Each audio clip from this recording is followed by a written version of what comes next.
Servus, grüßt euch miteinander, willkommen beim Pomadeshop YouTube-Kanal. Ich bin der Alex, vielleicht kennt ihr mich noch oder kennt mich noch von dem einen oder anderen Video. Ich habe schon sehr, sehr lange nichts mehr gemacht. Nachdem ich nur noch im Laden in München bin, ist es leider ja, für mich schwierig, hier immer herzukommen zum Videos machen. Aber heute hat es mal wieder geklappt und ich mache kein Review, sondern heute gibt es mal wieder ein Frisur-Tutorial. Und zwar, seht ihr es gerade schon in den nassen Haaren so ein bisschen angedeutet, wird eine Jelly Roll oder Elephant Trunk, so in die Richtung, so ein Mix aus beiden, so eine Frisur Ende der 60er Jahre, ist leider damals oft mit Haarspray fixiert worden und ich muss auch gleich sagen, es ist nicht unbedingt die beste Alltagsfrisur. Die ist schon sehr instabil, also ihr braucht einen Job, wo ihr euch wenig bewegt oder den Kopf zumindest wenig bewegt und wo hoffentlich kein Wind geht, weil das sind immer so Sachen, die ein bisschen kompliziert sind bei der Frisur. Aber ich zeige euch mal, wie es geht. Und zwar, was brauchen wir für Tools? Also erstmal, oder fangen wir mal mit dem Haarschnitt an, weil der ist nämlich auch entscheidend. Und zwar wollt ihr sehr lange Seiten, eigentlich fast wie bei einer Pomp, dass man die Seiten lang hat. Die müssen nämlich nach oben mit rein, weil wir wollen hinten ein schönes Ducktail, gehört wirklich zu dieser Frisur mit dazu. Und hier vorne, seht ihr schon, wenn ihr euch mal ein Pomp-Tutorial anschaut, da gehen mir die Haare bis hier runter. Die sind jetzt super kurz hier vorne. Und das geht so ein bisschen wie so eine Pyramide nach oben, weil wir müssen die Haare ja ineinander legen und wollen nach vorne hin so die Rolle. Und das unterstützen meine Geheimratsecken auch. Also für alle, die Geheimratsecken haben, eine super Frisur, um das zu unterstützen oder beziehungsweise es wirkt dann gar nicht mehr so. Aber genau, also ihr wollt hier so ein bisschen so einen Pyramidenschritt und dann geht's hinten wieder ein bisschen kürzer und an der Seite die langen Haare. Ist ohne Produkt drin, schaut die Frisur richtig aus. Also wenn ihr nichts in den Haaren habt, ja, sehr, sehr merkwürdig. Es ist wirklich ein Schnitt, den man wirklich nur mit dieser Frisur tragen kann. Oder es liegt nach hinten, aber ihr müsst was in den Haaren haben, weil ohne was drin schaut's. Ja, hat ein bisschen was von Dumm und Dümmer, wenn ihr es kennt. Gut, was brauchen wir für Tools für die Frisur? Wir brauchen auf jeden Fall einen Föhn. Oder ich brauche auf jeden Fall einen Föhn. Also ich finde, es macht es deutlich leichter. Eben in der Kombination mit einem Pre-Styler. In dem Fall das Enigma, was ich sehr, sehr gerne nehme von Lockharts. Ein wunderbarer Pre-Styler, den reinföhnen.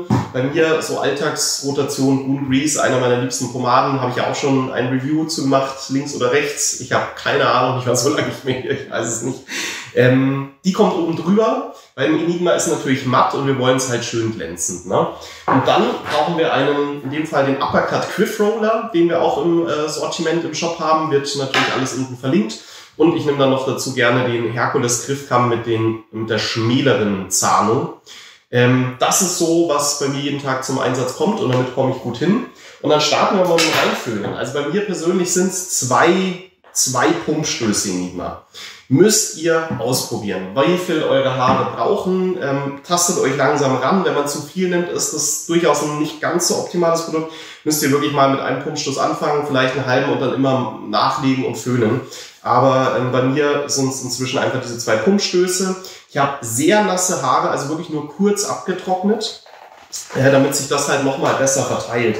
Und wie immer, man fängt von hinten nach vorne an, man will es wirklich an der Wurzel unten haben und es lässt sich halt so gut einarbeiten, dass es einfach überall ist. Also auch für Leute, die Probleme haben, immer mit ihren festen Pomaden die zu verteilen, benutzt mal so einen Pre-Styler vorher, weil der geht runter bis zur Wurzel und dann braucht ihr gar nicht mehr so viel festes Produkt oben drüber liegen, um es zu fixieren. Und jetzt gerade im Sommer auch eine ganz coole Sache, die Pomade schmilzt nicht so sehr. Also auch jetzt für die heißen Tage lohnt sich so ein Pre-Styler durchaus.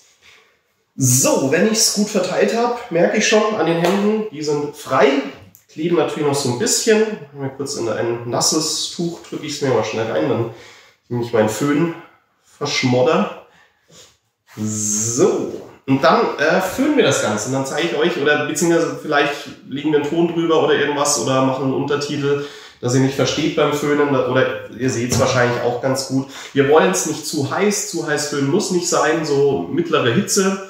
Und auch nicht volle Kanone, sondern so Stufe 1, wenn ihr von 3 Stufen oder von 2 Stufen habt, also nicht ganz so schnell. Und was wir machen wollen, ist, während wir föhnen, drehen wir mit diesem Quiff Roller, also wir teilen sozusagen hier in der Mitte die Frisur ein, linke, rechte Seite. Wir wollen das ja so eine Rolle ineinander liegen. Dementsprechend beim Föhnen versuchen wir die eine Seite, ihr seht es auch jetzt schon beim ohne Föhn, das so nach innen reinzulegen und die Haare hier vorne auf jeden Fall ein bisschen mehr eindrehen. Die sollen dann hier reinkippen. Von der anderen Seite natürlich dann in die andere Richtung und so entsteht dann diese Rolle. Ja, aber wie gesagt, ich fülle es erstmal rein und dann sehen wir gleich weiter. Genau, wie ihr seht an der Seite, die Haare wollen wir nicht gerade nach hinten, sondern die wollen wir mit nach oben reinbekommen. Weil wenn ihr die nach hinten gerade legt und den Teil nach vorne bringt, dann habt ihr hier eine riesen Lücke dazwischen. Die wollt ihr nicht. Dementsprechend, die Haare von der Seite müssen eben lang genug sein, dass man die nach oben hin mit reinbekommt. Ganz, ganz wichtig. Da zum Friseur sagen, nicht zu kurz machen an den Seiten.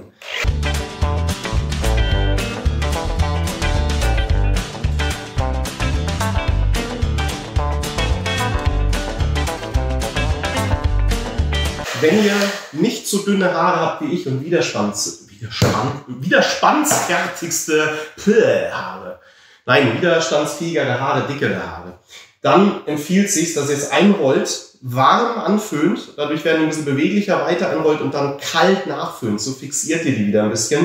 Bei mir, bei meinen dünnen Haaren, reizt tatsächlich, wenn ich denen einfach so ein bisschen die Richtung beim Föhnen mitgebe. Auch da, je nach Haartyp, ein bisschen Anpassung notwendig.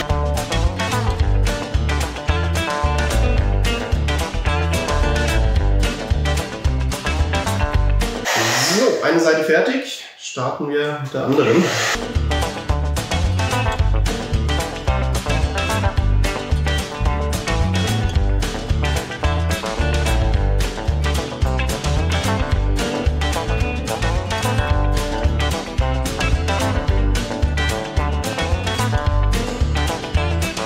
So, Hinterkopfbügel muss natürlich auch ein bisschen trockener werden, oder für mich zumindest.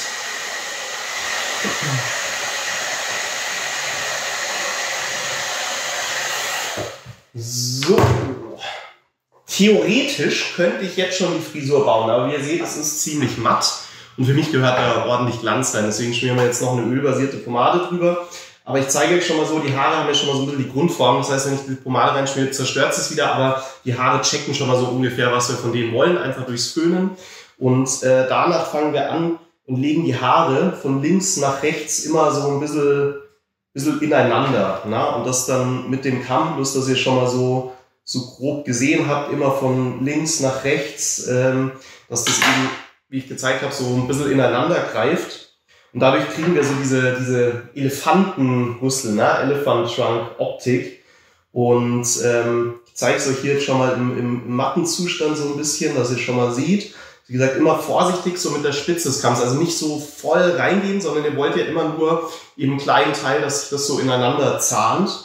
Dementsprechend immer nur mit der Spitze vom Kamm so ein bisschen reingehen. Und so seht ihr jetzt, denke ich, schon so ein bisschen den Effekt, der passiert.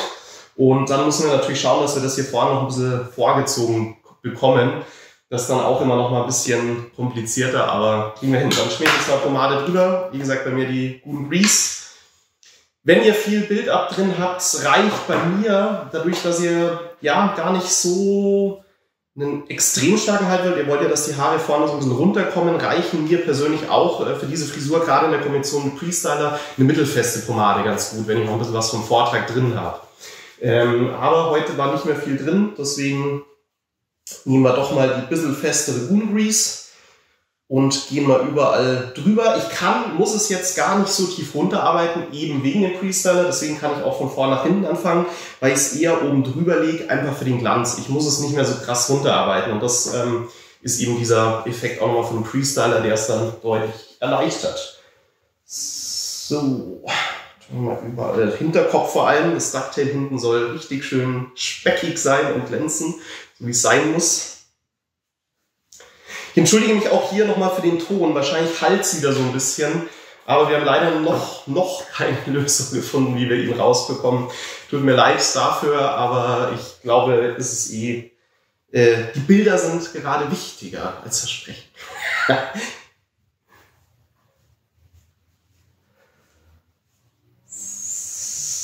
So, schauen wir mal, das sieht doch ganz gut aus. Ich denke, das sollte reichen von der Menge. Notfalls nachlegen geht ja immer. Zu viel ist dann ein bisschen schwieriger. So, mal schnell die Hände sauber und dann stylen wir das mal durch. So. Wir starten wieder mit dem Quiff Roller, wollen wieder die Haare in die richtige Richtung bekommen. Klar, mit der Pomade drin hält es dann eben auch gleich so, wie wir es wollen, dass die hier schön anliegen. Ganz am Ende gehe ich immer noch mit der Bürste über die Seiten, dass die so richtig schön eng dran sind. Bürste einfach sensationell zum Haare anlegen. Ich weiß gar nicht mehr, wie ich ohne leben kann. So, dann bringen wir es wieder mit so ein bisschen Schwung in die Mitte, die Haare. Bis nach hinten. Dann die andere Seite, dass die mit reingebaut werden kann. Man sieht so ein bisschen. Ich muss nämlich auch leider was sehen. Gar nicht so einfach, wenn man nicht sein Setting wie zu Hause hat, wenn man woanders ist. So, das schaut schon mal ganz gut aus. Bisschen mehr von der Seite nach oben. So, und dann sind wir wieder in dem Shape, wie wir ihn gerade schon hatten, wo nur der Pre-Styler drin war. Und dann ganz vorsichtig nach innen reinklappen. Geht eben auch mit den Fingern ganz gut, muss man sich rantasten. Man darf halt nicht einfach völlig wirr reinwühlen, sondern man muss hier modellieren und vorsichtig bauen. Und wie ihr seht, es ist ja eine sehr lockere Frisur. Und wie ich schon gesagt habe, Wind ist natürlich so ein Problem. Euch klappt es auf. Es ist jetzt nicht die beste Frisur für Sturm und stürmisches Wetter.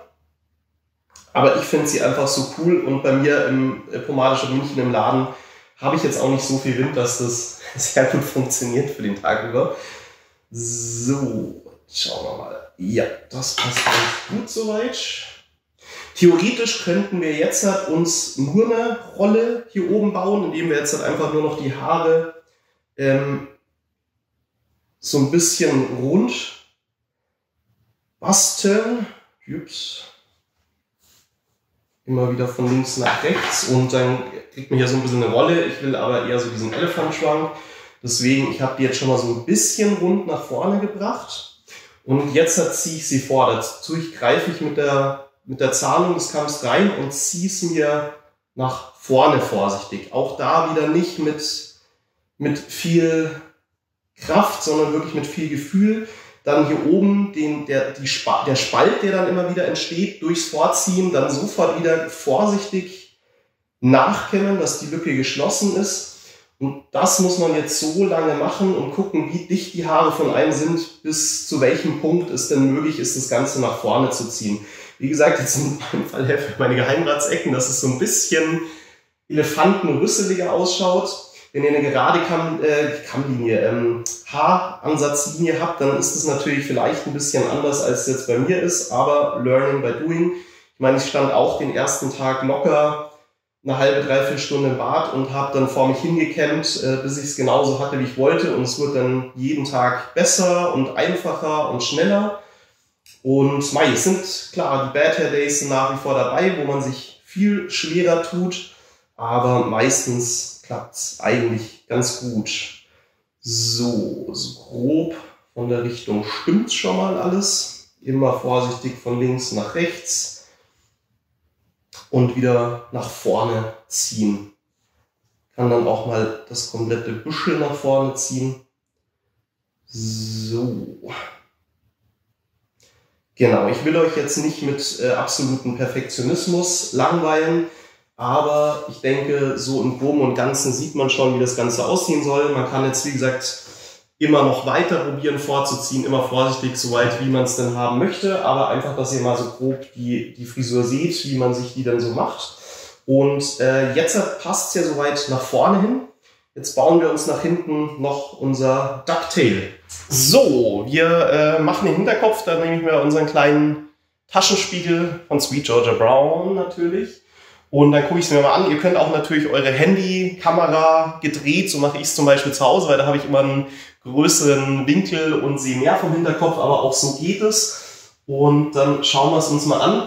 Und was halt immer ganz cool ist, alleine durch, dass wir es so hoch geföhnt haben, ist schon mal so Grundform vom Ducktail da. Jetzt müssen wir das alles nur noch bisschen schöner machen. Dazu einfach von links nach rechts, auch wieder vorsichtig, ne? Nicht übertrieben reindrücken mit dem Kamm, sondern wirklich nur die obere Schicht der Haare von links nach rechts, ähnlich wie wir vorne auch schon gebaut haben, machen wir das am Hinterkopf. dass wir immer von links nach rechts und dann ziehen wir am Ende in der Mitte von oben nach unten durch. Sollte das eigentlich soweit passen. Ich hoffe, ihr habt es gesehen. Also immer vorsichtig eben von links nach rechts, mal so ein bisschen reinbringen und dann am Ende in der Mitte runterziehen. Und dann kann man jetzt natürlich noch ein bisschen nach vorne noch mal schauen, ob noch einzelne Strähnen irgendwo mit reingekämmt werden müssen. Hier vorne, es darf so ein bisschen wilder ausschauen. Das ist jetzt keine so eine akribisch gekämmte Pomp, sondern ihr wollt wirklich, dass es ein bisschen wild ist. Es darf dann auch im Laufe des Tages einfach eine Strähne euch ins Gesicht fallen. Aber so im Großen und Ganzen bin ich dafür, dass es jetzt so schnell ging, sehr zufrieden. Ich hoffe, man erkennt alles soweit. Und ich hoffe, es hält noch. Hier drin hat es bestimmt 40 Grad, das was auch meine Gesichtsröte erklärt. Aber Temperatur hält es ganz gut stand. Das ist tatsächlich eher Wind euer Gegner. Ja, dann hoffe ich, euch hat dieses Tutorial gefallen und vielleicht ist es mal eine Frisur, die ihr ausprobieren wollt. Wie gesagt, wenn ihr es wirklich fixieren wollt, müsste man theoretisch leider Haarspray nehmen, wenn es mal einen gesamten Abend überleben soll zum Feiern gehen. Ansonsten eher ja, eine ruhige Frisur für ruhige Tage. Und ja, ich schaue mal, dass ich es mal wieder herschaffe. Ich gucke mal, vielleicht mache ich mal wieder ein Produktreview. Wobei es halt momentan mit der Frisur natürlich ein bisschen schwieriger ist zu reviewen, weil ich denke, nicht so viele werden diese Frisur haben, dass man da 100% dann sagen kann, wie die Pomade für andere Frisuren funktioniert. Aber ich wünsche euch auf jeden Fall einen schönen Tag, einen schönen Abend, eine gute Nacht, einen guten Morgen, wann auch immer ihr reinschaltet. Und dann sehen wir uns vielleicht hoffentlich auch mal wieder auf ein Review oder ein Video aus dem Laden. Also, bis bald mal wieder, der Alex. Servus.